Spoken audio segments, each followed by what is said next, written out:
세상에 떠도는 기묘한 괴담들. 첫 번째 이야기, 우리 집 강아지와 다락방에 소름 끼치는 실화괴담. 우리 집에는 원래부터 방울이라는 개를 한 마리 키우고 있었습니다. 아파트에서 살던 우리는 주택으로 이사를 가게 되었고 당연히 방울이도 함께 갔죠. 마당이 있는 주택이라 어머니께서는 방울이를 싫어해서 키우자고 하셨지만 저는 방울이와 정이 많이 들어 실내에서 키우고 싶었습니다. 제가 제 방에서만 키우고 잘 관리할게요. 라고 설득해 결국 방울이는 제 방에서만 생활하게 되었습니다. 하지만 이사한 후 집에서는 잦은 사고가 발생했고 가족 간의 불화도 잦았습니다. 잡다한 이야기는 생략하고 본론으로 넘어가겠습니다. 어느 날 어머니는 부녀의 모임에 나가셨고 아버지도 일 때문에 늦게 들어오셨습니다. 외동인 저는 거실에 혼자 TV를 보기 적적해서 몰래 방울이를 데리고 나와 소파에 앉아 TV를 보기 시작했습니다. 저희가 이사 온 집에는 TV 맞은편 소파 옆에 작은 다락방이 하나 있었는데 그 방은 먼지가 많아 사용하지 않았습니다. 한참 TV를 보는데 방울이가 갑자기 소파 위에서 다락방을 향해 짖기 시작했습니다. 평소 애교만 부리던 방울이가 왜 이러는지 의아해하며 다락방 쪽을 바라보았습니다. 닫혀 있어야 할 다락방 문이 살짝 열려 있었습니다. 마치 누군가가 문틈으로 눈을 맞추며 지켜보는 것 같은 느낌이 들었습니다. 섬뜩한 기분이 들었지만 애써 무시하며 TV에 집중했습니다. 하지만 방울이는 계속 지저댔고 뭔가 냄새가 나는가 싶어 다락방 문을 완전히 닫아버렸습니다. 그런데 방울이가 짖는 방향이 이상하게 바뀌기 시작했습니다. 다락방 쪽에서 주방 쪽으로, 주방에서 TV 쪽으로, 그리고 TV에서 소파 쪽으로. 너무 무서워진 저는 리모컨을 꼭 쥔 채 눈을 감았습니다. TV 소리만 들리던 중 시간이 얼마나 지났을까요? 방울이가 조용해져서 살짝 눈을 떠보았습니다. 그리고 그 순간 방울이가 제 머리 위를 보며 짖기 시작했습니다. 두 번째 이야기, 검은 개가 나타난 밤. 저희 할머니는 8명의 자식을 두셨습니다. 장남이 저희 아버지이지만 아버지가 태어나기 전 일찍 세상을 떠난 삼촌이 계셨다고 합니다. 그 삼촌은 어릴 때부터 매우 똑똑해서 할머니는 지금도 종종 말씀하시곤 합니다. 살아있었으면 분명 훌륭한 선수가 되었을 텐데 그 삼촌이 정확히 5살이 되던 날 갑자기 고열에 시달리기 시작했습니다. 할머니는 밤낮 없이 삼촌의 간병에 매달리셨다고 합니다. 그날 아들을 돌보다가 문득 마당 쪽을 바라보니 난생 처음 보는 빨간 눈을 가진 검은 개가 집안을 응시하고 있었다고 합니다. 그리고 그날 밤 할머니는 꿈을 꾸셨습니다. 꿈속에서 할머니는 집안에 있는 불단 앞에 서 계셨습니다. 그 불단 위에는 놀랍게도 삼촌이 앉아 있었습니다. 오키나와의 불단은 다른 지역과 달리 크고 독특한 모양을 하고 있다고 합니다. 불길한 느낌이 든 할머니는 아들을 불단에서 내리려 했지만 그 순간 꿈에서 깨어나고 말았습니다. 며칠 후 삼촌은 결국 세상을 떠나고 말았습니다. 할머니는 지금도 이렇게 말씀하십니다. 꿈에서 깨기 전에 그 아이를 불단에서 내려왔어야 했는데 그리고 그날 본 검은 개를 두고는 죽음의 신이었을 거라 생각하십니다. 할머니는 그날 이후로 다시는 그런 개를 본 적이 없다고 하셨습니다. 세 번째 이야기, 마을 입구 나무에 매달린 원원의 시선. 군대에서 나보다 4살 많은 후임이 해준 이야기다. 그 후임은 어린 시절 시골에서 살았고 마을 입구에는 커다란 나무가 하나 있었다. 그 나무에는 여러 가지 색동줄이 걸려 있었지만 정확히 무슨 나무였는지는 기억나지 않는다고 했다. 어느 날 밤 그 후임은 아버지와 함께 늦은 시간에 집으로 돌아가고 있었다. 아버지의 손에는 신문지에 싼 고기가 들려 있었다. 그날따라 밤은 어둡고 마을 입구엔 인적도 드물었다. 부자가 마을 입구에 다다랐을 때 그 큰 나무에 무언가가 매달려 있는 것이 보였다. 처음엔 하얀 옷을 입은 인형 같았지만 가까이 가서 보니 목을 매단 귀신이었다. 그 귀신은 머리를 푹 숙이고 있었다. 부자가 점점 나무에 가까이 다가가자 귀신이 갑자기 고개를 번쩍 들어 부자를 노려보기 시작했다. 그 눈빛은 마치 부자에게 깊은 원한이라도 품고 있는 듯했다. 아버지는 두려움을 애써 억누르며 말했다. 절대로 저 귀신과 눈을 마주치지 말고 아빠 손 놓지 마라. 아버지는 후임의 손을 꼭 잡고 고개를 숙인 채 나무를 향해 천천히 걸어갔다. 하지만 후임은 아버지가 듬직하게 느껴져 안심이 됐는지 아니면 귀신이 너무 궁금해서였는지 나무 밑을 지나며 슬쩍 귀신을 쳐다보고 말았다. 그 순간 귀신과 눈이 마주쳤다. 그러자 귀신은 갑자기 목에 감긴 밧줄을 풀기 위해 마구 발버둥치기 시작했다. 아버지는 깡리 있는 분이었는지 그 상황에서도 뒤돌아보지 않았다. 아들의 손을 꼭 잡고 귀신이 발버둥치는 나무 아래를 지나 빠르게 걸어갔다. 한참을 달려가 뒤를 돌아봤을 때도 목매단 귀신은 여전히 밧줄을 풀려고 발버둥치고 있었다. 부자는 더 지체하지 않고 곧장 집으로 달려갔다. 후임은 이 이야기를 2003년 말 군대에서 내게 들려주었다. 네 번째 이야기, 술에 취해 얼음 속으로 사라진 친구.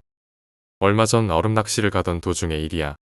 낚시 도구를 사러 낚시방에 들렀는데 우리 일행 말고도 한 남자가 와 있었어. 그는 키가 190cm는 되어 보이는 장신의 탄탄한 체격을 가졌고 아주 어두운 옷을 입고 있었지. 우리가 물었어.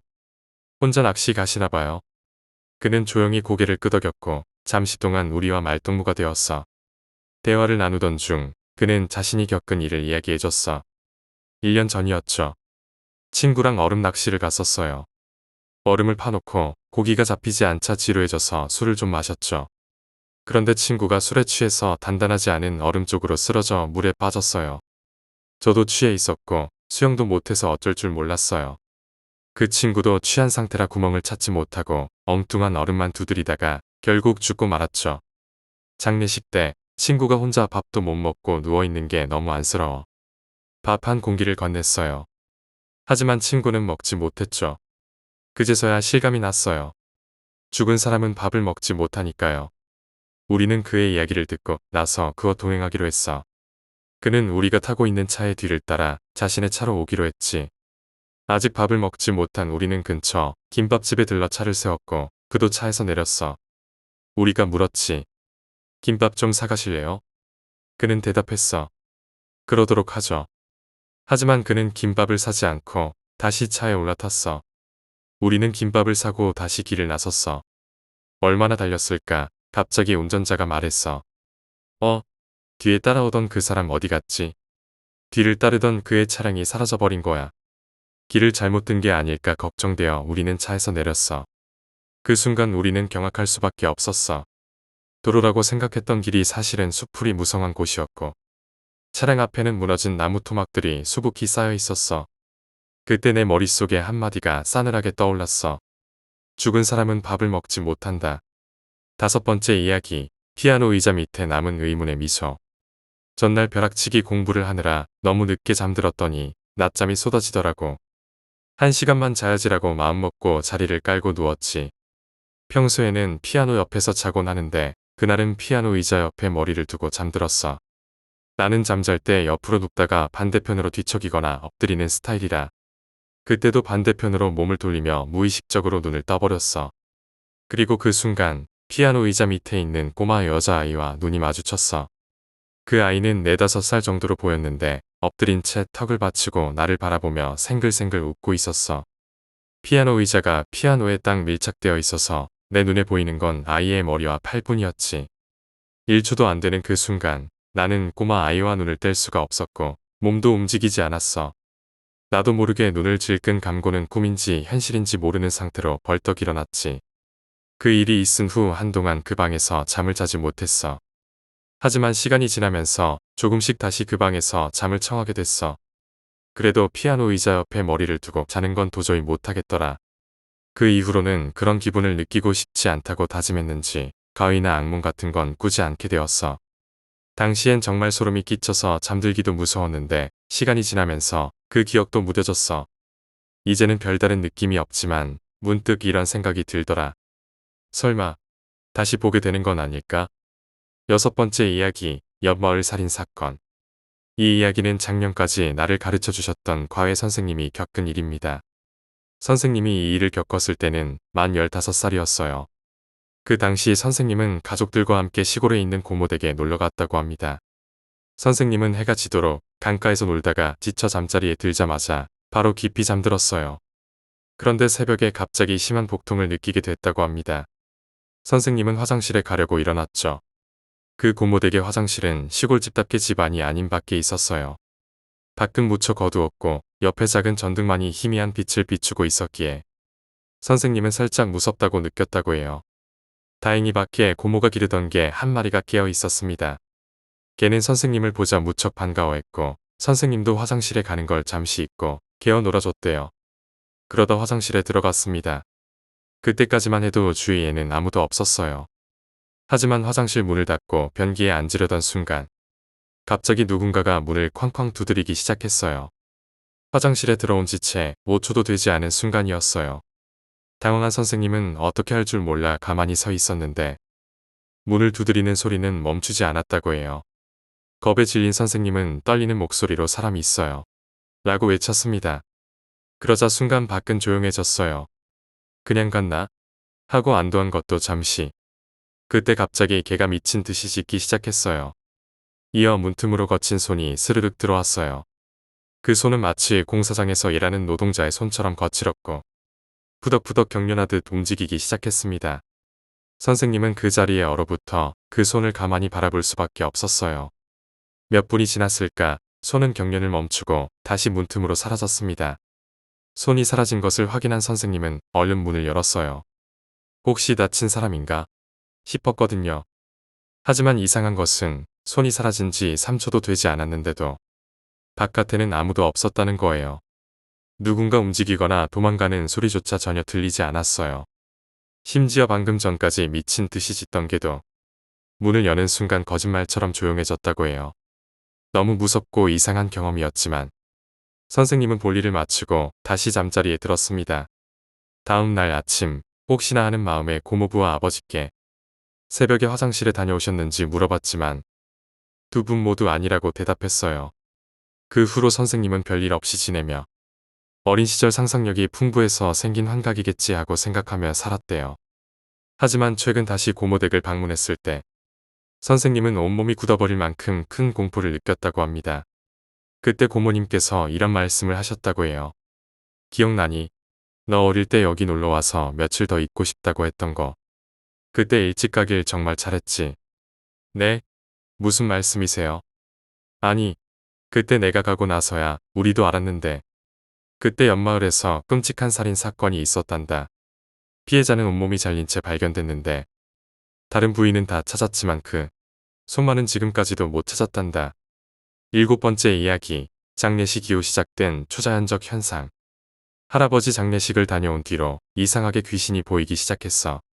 보통 장례식이 3일 동안 진행되잖아. 가족들은 장례식장에서 먹고 잠의 시간을 보내지만 다들 아무 일 없었다고 했고 이상한 걸 본 사람도 없었어. 그럼 나만 이런 걸 겪은 걸까? 할아버지가 돌아가신 건 5월 18일 새벽 1시였어.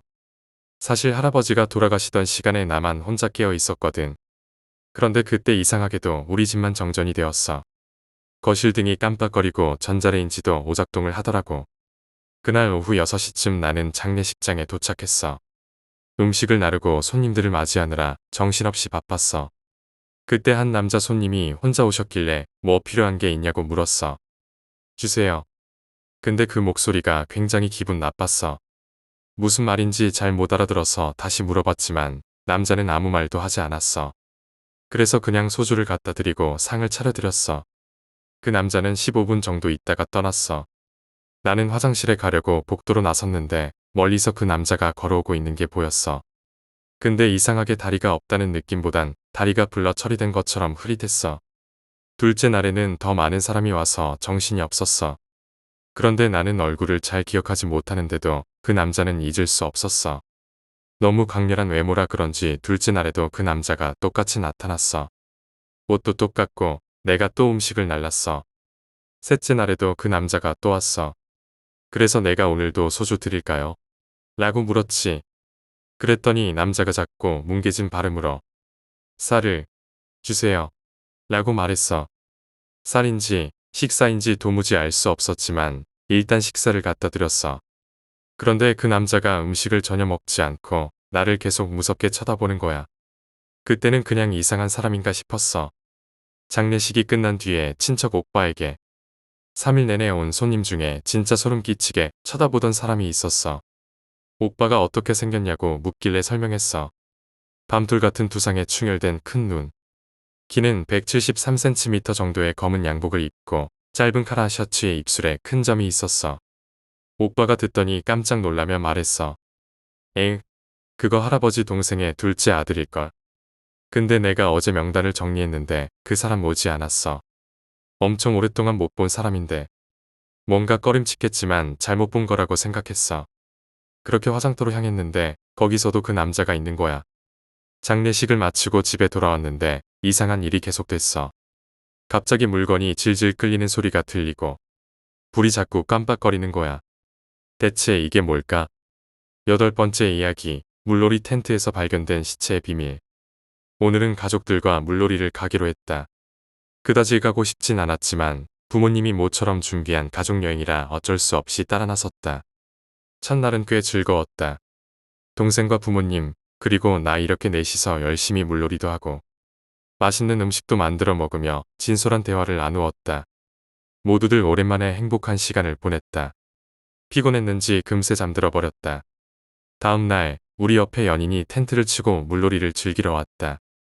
이곳은 원래 사람이 많이 오지 않는 한적한 장소라서 그때까지는 우리 가족뿐이었다.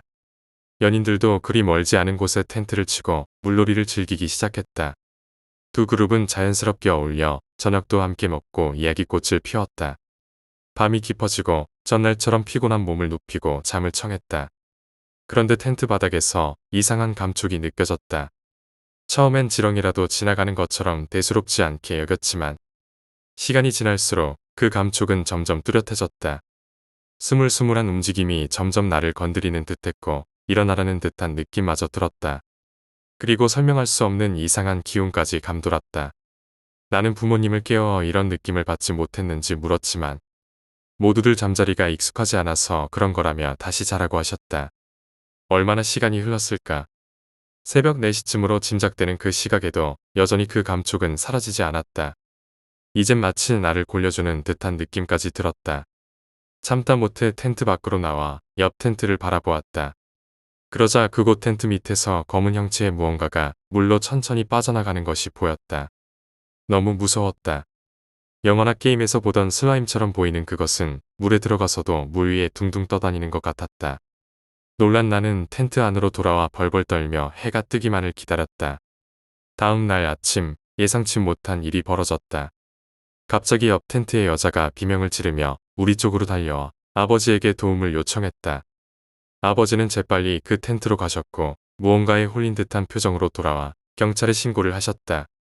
부모님은 나와 동생에게 텐트 안에 있으라고 하셨지만 경찰이 도착해 텐트 안에서 남자를 꺼내는 과정을 나는 몰래 지켜보았다. 눈을 뜬 채 누워있는 남자의 시체는 마치 일주일 넘게 물에 잠겨 있던 것처럼 불어 있었다. 9번째 이야기, 초소의 꼬마 귀신. 이건 내가 2003년에 군대에 있을 때 겪은 일이야. 평소에는 사단에서 생활하다가 1년에 한 번씩 6개월간 해안 방어 교대를 했어. 해안 방어 교대는 사단 안에 있는 3개 대대가 6개월씩 돌아가면서 포항부터 경주까지 해안 지역에 초소 근무를 서는 거였어. 대대 단위로 인원을 나누고 각각의 초소에서 24시간 교대 근무를 하며 지냈지. 소대 단위로 찢어져서 소초에서 생활하는데 평소 사단에 있을 때와 달리 훈련이 거의 없어서 편하다고들 했어. 소초가 민간인 지역과 가까워 PX 대신 슈퍼를 이용했고 PC방이나 횟집에도 가곤 했지. 그때의 생활이 지금은 그리운 추억이야. 이제부터 내가 겪은 공포의 47소초 이야기를 해줄게. 47소초는 우리 사단에서 가장 남쪽에 위치한 해안 방어 지역이었어. 중분이나 GP의 간섭도 적었고 불시 감사가 와도 다른 소초에서 미리 연락이 와서 분위기가 좋았지. 하지만 이곳이 공포의 소초로 불리는 이유가 있어. 당시 나는 일병이었고 근무를 함께 서던 선임은 상병이었어. 내가 나이는 더 많았지만 그 선임은 군생활 선배로서 정말 존경했던 사람이었어. 어느 날 취학 시기라 근무 중에 선임과 이런저런 얘기를 나누고 있었어. 내 앞에는 바다가 있고 아래는 절벽, 왼쪽은 잡초길이 이어져 있었지. 선임과 도란도란 얘기하던 중 갑자기 무언가 나를 쳐다보는 느낌이 들었어. 바람 소리 외에는 아무 소리도 없었지만 엄청난 시선과 오싹한 기운이 온몸에 스며드는 걸 느꼈어. 나는 선임의 말을 끊고 왼쪽 잡초기를 주시했어. 선임도 이미 뭔가 느꼈던 듯 나와 함께 잡초기를 바라봤지. 잡초길 끝에 흐릿한 검은 그림자가 보였어. 사람의 형체도 아니고 정체를 알 수 없었지. 나는 각을 쓰겠습니다라고 보고한 뒤 가글을 착용했어. 가글을 통해 보니 잡초길 끝에 꼬마 아이 하나가 서 있었어. 그 꼬마는 갑자기 나를 향해 후다닥 뛰어왔어. 옷을 입고 있었지만 표정과 눈은 너무 섬뜩했어. 눈동자 대신 검은 구멍 같은 눈으로 나를 뚫어져라 쳐다봤지. 놀라서 가글을 벗었더니 앞에는 아무것도 없었어. 선임은 왜 가글을 쓰더니 놀래냐라며 나를 쳐다봤어. 다시 가글을 쓰고 보니 꼬마는 이미 중간까지 다가와 있었어. 너무 놀란 나는 선임에게 가글을 써보라고 했지. 선임도 가글을 착용한 후 깜짝 놀라며 말했어. 꼬마가 소초 앞에 와 있어. 나는 가글을 벗고 후레쉬로 비췄지만 맨눈으로는 아무것도 보이지 않았어. 그때 선임이 충격적인 말을 했어. 꼬마가 우리 초소 주위를 빙글빙글 돌고 있어. 근데 발이 없어. 초소 주변은 절벽이었기 때문에 누군가가 돌아다닐 수 없었어. 그때 갑자기 초소의 문이 슥 열렸어. 바람 때문일 거라 생각했지만 후레쉬로 비추던 중이라 더 소름이 끼쳤지. 나는 다시 가글을 쓰고 주위를 둘러봤는데 선임이 놀라며 외쳤어. 네 앞에 있어. 고개를 내려다보니 꼬마가 내 허리를 붙잡고 있었어. 눈은 여전히 검은 구멍 같은 모습으로 나를 올려다보고 있었지. 눈이 없는데도 그의 시선이 느껴졌어. 공포에 질려 다리에 힘이 풀려 주저앉자 가글이 벗겨졌고 그 순간 꼬마는 거짓말처럼 사라졌어. 그 후에도 이 꼬마는 다른 근무자들에게 자주 나타났대. 몇몇은 그를 잡아보려 했지만 허리를 붙잡히는 순간 모두 거위 눌림에 걸린 것처럼 힘을 쓸 수 없었다고 해. 이 귀신은 이후로 가글 귀신이라는 별명으로 불리게 됐어. 대대에서 들은 이야기로는 10년 전 이 근처에서 놀던 꼬마가 절벽에서 떨어져 죽었대. 그 꼬마의 귀신이 가글을 통해서만 보인다는 거지. 왜 가글을 써야만 보이는지는 아무도 모르고 가글이라는 장비가 보급된 이후에야 이 귀신이 나타나기 시작했다고 해. 10번째 이야기 남한강 괴담. 94년 여름 찌는 듯한 더위가 온 나라를 덮쳤다. 우리는 남한강 상류 문막의 한 강변에 텐트를 치고 수영을 즐기고 있었다. 강폭은 약 50m, 가장 깊은 곳도 3m에 불과했다. 우리 중 수영을 가장 잘하는 유상이는 시합 때마다 강을 건너다녔고 나도 수영에는 꽤 자신이 있었다. 그날도 점심을 먹고 낮잠을 즐긴 뒤 우리는 강 건너편 둑까지 가는 수영 시합을 시작했다. 친구가 신호를 외치자마자 유상이가 가장 먼저 물에 뛰어들었고 나도 뒤따라 들어갔다. 역시나 유상이는 수영 실력이 뛰어나 벌써 나보다 3m쯤 앞서가고 있었다. 그러나 강 한가운데쯤 도착했을 때 갑자기 유상이가 소리도 지르지 못한 채 물속으로 쑥 빨려 들어갔다. 마치 누군가가 아래에서 다리를 잡아당긴 것처럼 보였다. 나는 급히 잠수를 해 유상이를 찾았다. 그런데 놀랍게도 깊은 물속에서 빨간 수영모를 쓴 유치원생 2명이 유상의 다리를 하나씩 잡고 끌어당기고 있었다. 온몸에 전율이 흐르며 소름이 돋았다. 다시 자세히 보려는 순간 유치원생들은 사라졌고 유상이는 물 위로 떠올랐다. 나도 얼른 물 위로 올라갔다. 유상이는 백지장처럼 창백해져 몸을 부들부들 떨고 있었다. 나는 유상이를 부축해 천천히 헤엄쳐 나왔다. 백사장에서 배구를 하던 친구들이 무슨 일인지 몰랐지만 유상의 얼굴을 보고 상황이 심각함을 눈치챘다. 잠시 후 정신을 조금 차린 유상이는 떨리는 목소리로 말했다. 갑자기 주변 물이 차가워지더니 누군가가 내 옆에서 수영하는 느낌이 들었어. 그러다가 엄청난 힘으로 나를 끌어당기는데 너무 무서워서 소리조차 지를 수 없었어.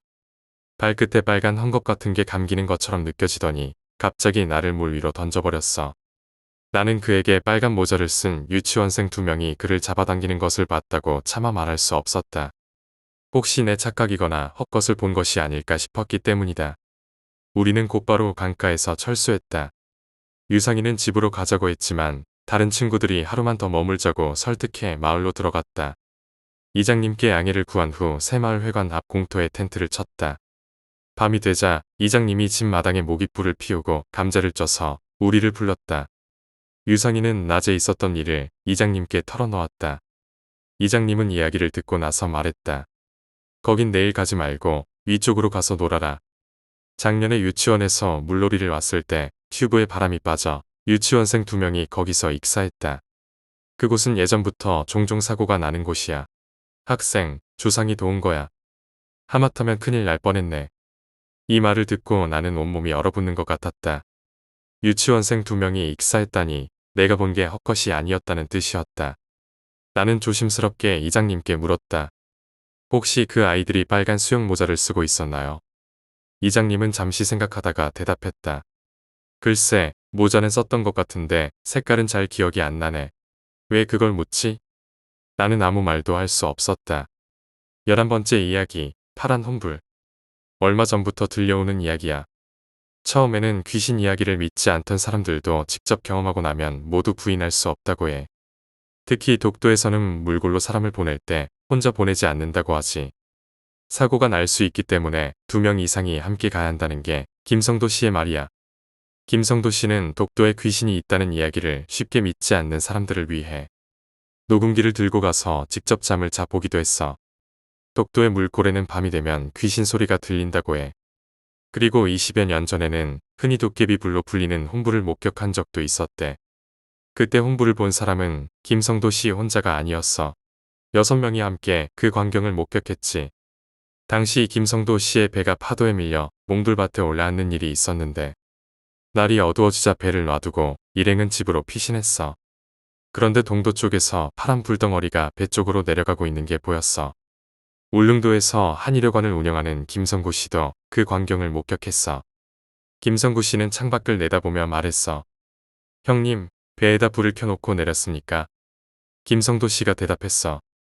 불을 켜놓을 리가 없지. 하지만 배 위에는 지름 1m가량의 파란 불덩어리가 있었어. 이 불덩어리는 가시광선을 내지 않았고 반딧불처럼 은은한 빛을 내뿜고 있었지. 함께 있던 해녀들은 이 광경을 보고 무서워 화장실에도 가지 못했어. 김성도 씨는 울릉도에서 전해오는 귀신을 쫓는 방법을 사용하기로 했어. 그는 바가지에 밥과 반찬을 담아 혼불이 있는 쪽을 향해 쏟으며 고함쳤어. 이거나 먹고 얼른 사라져라. 그러고 나서 식칼을 던졌지. 칼끝이 집 쪽을 향하면 귀신이 아직 떠나지 않았다는 뜻이고 바깥쪽을 향하면 떠났다는 뜻이라고 해. 혼불은 배 위에서 2시간 넘게 머물다가 그제야 떠났고 그것이 떠나자마자 바다는 언제 그랬냐는 듯이 잠잠해졌어. 사실 독도 귀신 이야기는 독도의 영수비대가 주둔할 때부터 전해 내려오던 이야기야. 홍순칠 대장의 수기에 따르면 그 당시 통신을 담당하던 허학도 대원이 사망한 후 귀신 소동이 있었다고 해. 허학도가 죽고 어느 날 발전실에 그가 나타났다는 거야. 그 광경을 5명의 대원이 목격했지. 대원 하자지는 홍 대장에게 보고했어. 대장님, 허학도가 발전실 입구에서 머리에 피를 흘리며 제 옷을 내놓으라고 합니다. 홍 대장은 부관과 몇몇 대원들에게 발전실로 가서 상황을 확인하라고 명령했어. 평소에 담이 큰 대원들만 골라보냈는데 그들 모두 식은땀을 흘리며 돌아와서는 말했어. 대장님, 하자진이 한 말이 사실입니다. 허학도가 옷을 달라고 애원하더군요. 홍 대장은 권총을 차고 직접 현장으로 달려갔어. 허학도, 나와서 대장에게 할 말이 있으면 얘기해봐. 하지만 아무 응답도 없었어.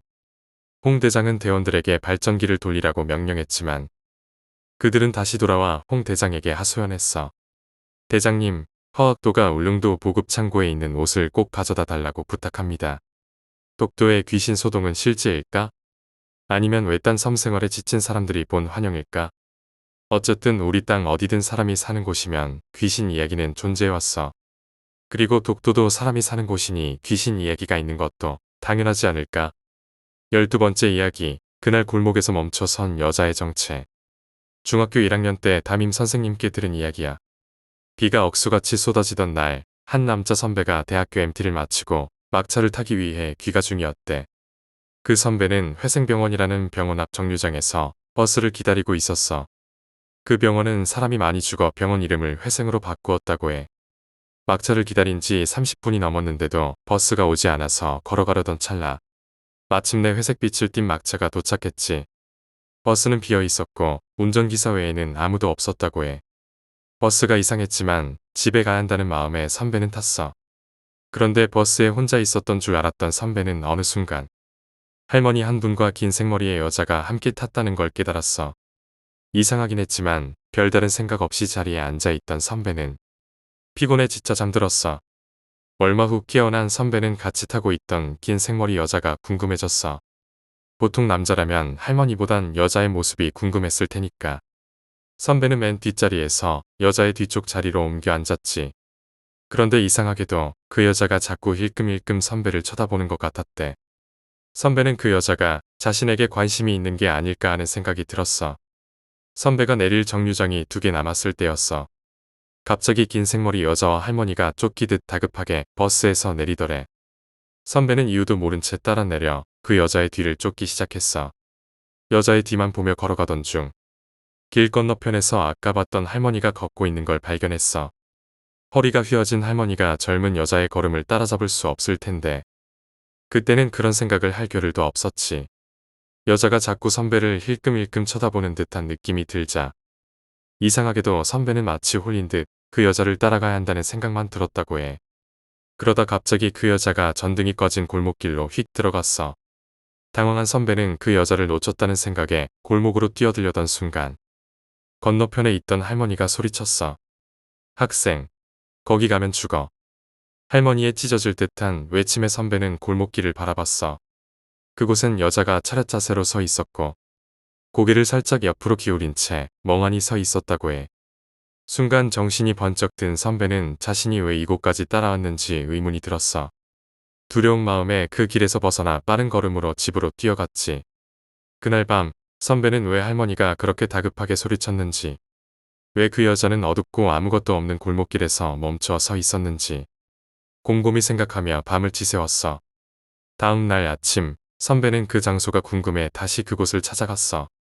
그런데 할머니가 서 있던 자리는 사람이 다닐 수 없는 길이었고 골목길 끝을 보니 한 블록 너머에는 큰 빌딩을 짓기 위해 파놓은 깊은 구덩이가 있었다고 해. 즉, 그 골목길은 낭떠러지였던 거야. 이 이야기를 들으며 나는 생각했어. 그 긴 생머리 여자는 분명 귀신이었을 거야. 하지만 그럼 건너편에서 외쳤던 할머니는 누구였을까?